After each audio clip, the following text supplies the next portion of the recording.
I usually try to forget the stories which I'm embarrassed about.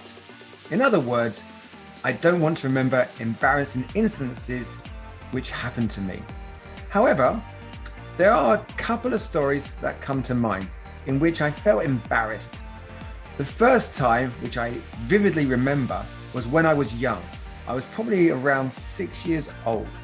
I went to Disneyland during Christmas with my family, as it had always been a dream of mine. It was so crowded as we were there during the winter holidays, which was the busiest time of year for Disneyland. Anyway, we were waiting in line and had to wait for a long time, around an hour to get on a ride. I got so tired from standing around and thought I would hug my mother for some extra support. Imagine the shock when I found out that it wasn't my mother, but a complete stranger who was waiting to get on the same ride. Thinking back, however, it was probably as embarrassing for her as it was for me. I still remember this instant as if it were yesterday.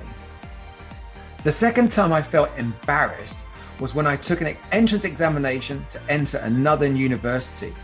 I was so nervous and couldn't eat breakfast that day. By 10 o'clock, when the exam was about to start, I was so hungry, but I knew that I could get something to eat during lunchtime. However, I had not considered how long it would take me to get from one exam hall to another. There were about 100 people in the first exam hall, so when this exam finished, we had to leave the hall quickly and have lunch. Well, that was what we were supposed to do. Unfortunately, there was not enough time given to leave the hall, have lunch, and enter the next hall. As I had to wait patiently to leave the first hall, I didn't have time to eat and instead headed off to the next hall before the next exam started. Well, you can imagine my predicament as I was taking another exam but feeling so hungry.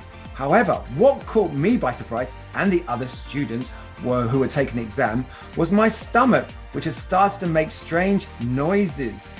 I couldn't look around as we were in an exam, but I am sure these noises disturbed others nearby. That was so embarrassing, and I learned my lesson and now always make sure I have eaten enough before I take an exam.